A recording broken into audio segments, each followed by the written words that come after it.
Hola, ¿qué tal? Bienvenidos a Ciencias Virtuales nuevamente. El día de hoy vamos a continuar con la materia de mecánica de sólidos, esto de la Facultad de Ingeniería de UNAM. El día de hoy vamos a ver los subtemas 4.4 de formación normal y 4.5 de formación a corte.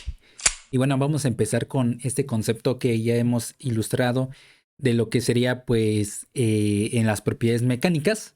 Les invito a ver la lista de reproducción de lo que sería mecánica de sólidos, que se encuentra aquí mismo en este canal de Ciencias Virtuales. Entonces, vamos a ver lo siguiente. Vamos a ver la diferencia que hay entre un cuerpo rígido contra un cuerpo deformable.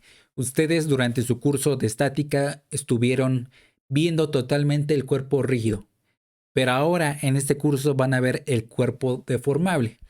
Y bueno, se le dice esto lo siguiente. Cuando un cuerpo real se somete a fuerzas externas, puede sufrir un cambio de forma, un cambio de volumen o un cambio de lugar relativa o relativo. ¿Ok? En este caso tenemos un cuerpo, ahorita no hablemos de rígido o deformable, simplemente un cuerpo que está sometido a varias fuerzas. Vean que tenemos una fuerza 1 hasta una fuerza 8, ¿ok? Y que el cuerpo puede llegar a cambiar su forma. Cuando eso sucede se le dice que es un cuerpo deformable. Cuando no, es decir, que se mantiene sus dimensiones, sus medidas de longitud, más bien su dimensión de longitud, pues obviamente no se trata de un cuerpo deformable, sino un cuerpo rígido. Por eso aquí hay una clasificación que es precisamente a este concepto, a la deformación, es que los sólidos se pueden clasificar como rígidos y deformables. Y los deformables pueden ser elásticos y plásticos. A esto le llaman elásticos, sería no permanente, es decir, no hay un cambio permanente, mientras que un plástico ya es permanente en la deformación. ¿Ok? Entonces por eso es que se clasifica de esa forma, los deformables. Entonces en este curso se va a estar viendo toda esta parte de deformables. Hay algunas idealizaciones a lo que sería rígidos, ¿ok? Pero en este curso ya compite ver esta parte, ¿no? Deformables. ¿Por qué? Porque cuando se toque el tema, por ejemplo, la ley de Hooke generalizada nuevamente, que ya lo vimos en propiedades mecánicas, pero lo vamos a reiterar porque hay una pieza o bueno, un elemento estructural importante o un miembro estructural en el cual es el resorte. El resorte obviamente va a tener cambios de longitud, va a tener una deformación, pero va a regresar a su longitud original y eso le podemos clasificar como elástico, ¿ok? Y hay otros que pueden llegar a la parte plástica con la fatiga, ¿ok? Cada vez se acercan más a precisamente el esfuerzo máximo y llega a haber lo de fatiga, ¿no? Que se rompe más, porque llega a haber una grieta en el cuerpo, ¿no? En el cuerpo deformable. Entonces, en esta ocasión, vamos a estar hablando de los resortes para ese tema de la ley de Hooke, ¿ok? Los cuerpos rígidos son aquellos que no sufren deformación alguna antes de ocurrir la falla del cuerpo, mientras que los cuerpos deformables son aquellos que aceptan deformaciones grandes inclusive antes de ocurrir la falla del cuerpo. Y ahí, por ejemplo, tenemos una barra, ¿no? A esto le llaman también barra prismática, donde obviamente su sección transversal es constante de todo su trayecto de la longitud. Y por aquí vemos que hubo precisamente un alargamiento de esta barra y el cual lo denotan como delta. Y delta no es más que la longitud final menos la longitud original, que sería esta parte. Y aquí se ve que, bueno, se trata de un esfuerzo de tracción o de tensión, ¿ok? Eso es lo que vamos a ver en los ejercicios pertinentes a esta unidad, al igual que tensión, portantes y de compresión, ¿ok? Para los siguientes temas vamos a ver lo que sería torsión, el cual tienen que estar viendo o nuevamente ver el concepto de momento. Pero bueno, vamos a estar viéndolo cuando veamos el tema 5. Ahora, la deformación normal ya le había puesto que se denota con epsilon, que es igual a delta entre la longitud original, y a esto se llama deformación normal.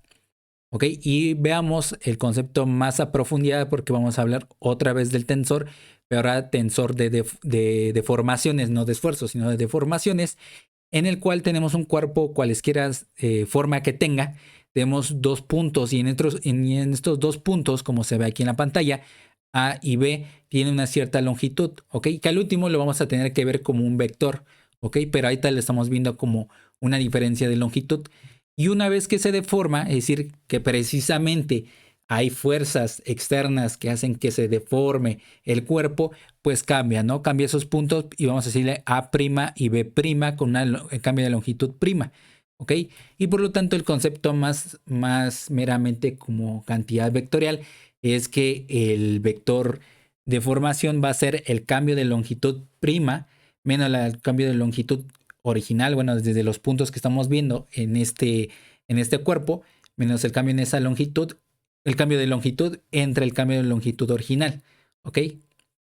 O más bien, sí, bueno, el cambio de longitud que hay aquí, que es obviamente nada más la longitud, solamente que lo estamos viendo en parte vectorial. Ahora sí vamos a ver el tensor de deformación y vamos a verlo de esta forma, ¿ok? Ustedes ya han visto lo que serían suma de vectores, ¿ok? O adición de vectores. De tal forma que aquí tenemos nuestras coordenadas X, Y y Z. Y por lo tanto, vean que aquí es el primer punto que se tiene, es decir, desde el original, y después tiene la deformación que va hacia este punto. Y si aquí tenemos el primer punto Q y el punto Q', ¿ok? Y aquí hay una diferencia de P, una diferencia de Q, que es toda esta trayectoria, y una diferencia de T. Luego tenemos diferencias de U, diferencia de V y diferencia de W.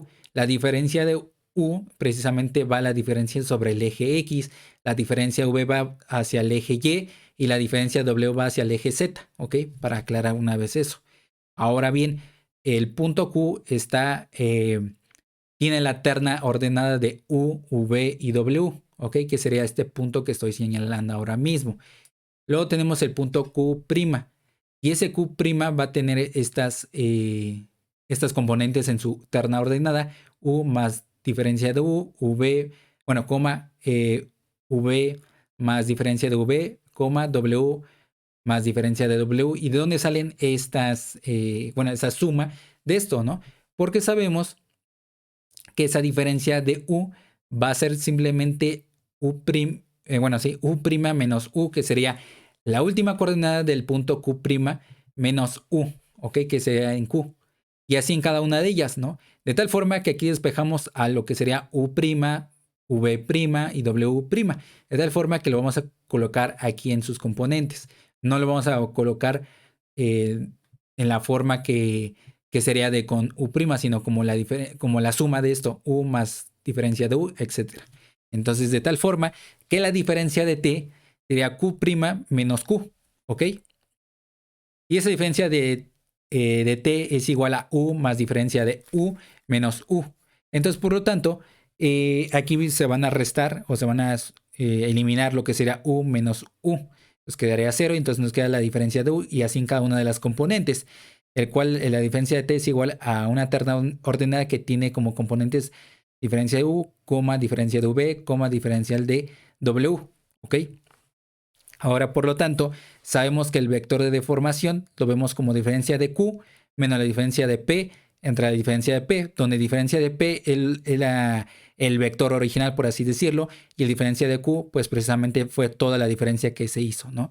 Entonces, por lo tanto, eso diferencia Q menos diferencia de P, pues va a ser diferencia de T, ¿ok? Hablando vectorialmente. Entonces, de esta forma es que encontramos al vector de deformación.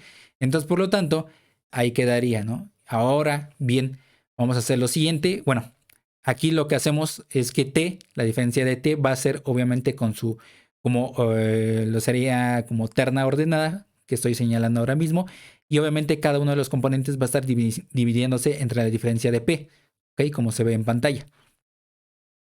Ahora tanto U como V como W están en función de X, Y y Z. Entonces U está en función de X, Y y Z, V está en función de X, Y y Z y W también está en función de X, Y y Z. Ahora utilizando el concepto de diferencial total de una función, recordemos que esto si no mal recuerdo, es de cálculo vectorial, en el cual la diferencia de S de cualquier variable, en este caso es S minúscula, es la sumatoria desde 1 hasta n de la derivada parcial de f respecto en este caso, a la primera variable que está en función S por la diferencial total precisamente de esa misma variable de interés y así sucesivamente. ¿Ok? Bueno, en esta ocasión lo vamos a hacer de esta forma. La diferencia de u es igual a la derivada parcial de u respecto a x por la diferencia total de x, más la derivada parcial de u respecto a y por la diferencial total de y, más la derivada parcial de u respecto a z por la diferencial de z total, ¿ok? De tal forma que lo vamos a hacer cada una de ellas, con el diferencial de v, diferencial de w, ¿ok? Ustedes pueden pausar el video y corroborar, colaborar esta parte, más bien, perdón, colaborar esta parte. Y entonces, cuando ya tenemos el diferencial de u, lo vamos a colocar en esta parte, ¿no? En la primera componente, solamente que como combinación lineal con los vectores unitarios. Entonces, de esta forma, lo que hacemos es colocar toda esta diferencial de u multiplicado por 1 entre el diferencial de p, ¿ok? En cada una de sus partes. Entonces quedaría de esta primera parte con el vector unitario i, con el vector unitario j y con el vector unitario k, ¿ok? Ahora bien, vamos a ver lo siguiente. Partiendo de este punto, el punto q, vamos a hacer una amplificación de tal forma que ahí vamos a ver lo que vimos en la parte de esfuerzos normal y cortante, que aquí ahí vamos a hacerlo a partir de los cosenos directores. En este caso, lo vamos a ver con este vector que está aquí, el de q a q', ¿ok? Entonces, recordando que el ángulo que se forma entre lo que sería esta parte de OAA, que es el vector de OAA, sería el ángulo alfa, ¿ok? Que en este caso de OA es precisamente el eje X. Luego el otro sería el eje Y, el eje Z, y obviamente cada una, ¿no? O sea, en simplificación es que el ángulo que se forma en cada uno respecto a cada uno de los ejes es alfa, beta y gamma, ¿ok? Usando el concepto de cosenos directores, T es igual a TX, TY y TZ, tal forma que T es igual a TX por I más TY, J, esos son los vectores unitarios, más TZ por K, ¿ok? Y entonces vemos que coseno de alfa es igual a Tx entre la magnitud de T, que al despejar a Tx nos quedaría de esta forma. Igual pasaría con coseno de beta y coseno de gamma despejando a sus respectivas T, en este caso en Ty y Tz. Y por lo tanto T es igual a la magnitud de T por el coseno de alfa por I más la magnitud de T por el coseno de beta por J más la magnitud de T por el coseno de gamma por K. De tal forma que ahí tenemos el factor común de la magnitud de T. Pero la magnitud de T podemos verlo como el diferencial de T, que precisamente es este vector que está aquí, de Q a Q', ¿ok?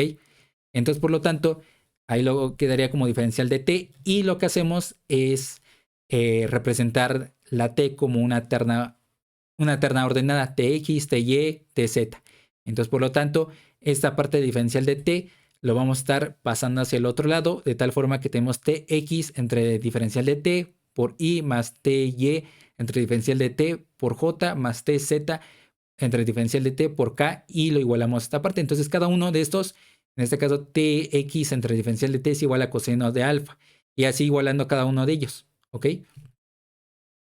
Entonces Tx en este caso es diferencial de Z, de X, que diga Ty es igual a diferencial de Y, y Tz es igual a diferencial de Z. Entonces por lo tanto quedaría de esa forma, como se observa en pantalla. Entonces el tensor de deformaciones resulta de esta forma, ¿ok? Una matriz de 3×3, y obviamente se va a denotar de esta forma. Epsilon y J en corchetes, y luego en corchetes también la matriz, el cual es la derivada parcial de U respecto a X, luego la derivada parcial de U respecto a Y, y la derivada parcial de U respecto a Z, y lo mismo, solamente que va a cambiar la parte de arriba. En mejor de ser U va a ser V en cada una, y aquí también respecto a mejor de U y V sería W, ¿ok? Y ese tendríamos nuestro tensor de formaciones. Pero tomando en cuenta la dirección, pues tendríamos esta parte, ¿ok? Casi lo similar al tensor de esfuerzos, en este caso que tenga una dirección. Obviamente aquí lo vamos a anotar con una E, que es ese vector para darle dirección, y vamos a multiplicar por coseno de alfa, coseno de beta y coseno de gamma. ¿Ok? En caso de que alfa, beta y gamma generen un ángulo de 0 grados o 0 radianes, entonces por lo tanto va a ser 1, 1, 1. Y por lo tanto eso se elimina, en este caso vector columna, se va a eliminar y solamente nos va a quedar pues el tensor de deformaciones como esta que se observa en pantalla, que es la mayoría de problemas que se resulta. Ahora vamos a ver lo que serían deformaciones ingenieriles contra deformaciones reales o verdaderos. Durante un ensayo de tracción o compresión se puede calcular la deformación en cualquier momento de la curva formada en el diagrama esfuerzo contra deformación. La deformación normal, que se basa en la longitud original, se le conoce como deformación ingenieril. Por otro lado, la deformación normal, que se basa en la longitud del instante, se le conoce como deformación verdadero o real. Entonces, parecido igual al esfuerzo verdadero y ingenieril, aquí vemos que la deformación ingenieril es igual a delta entre la longitud original, y eso es la deformación ingenieril. Delta, recordemos que es la longitud final menos la longitud original. Ahora, para encontrar la deformación verdadera o real, sabemos que la diferencia de deformación es igual a la diferencia de la longitud entre la longitud. De esta forma, pues se ve en la gráfica, ¿no? Entonces, lo que hacemos es integrarlo, ¿ok? Tanto en la parte izquierda como derecha.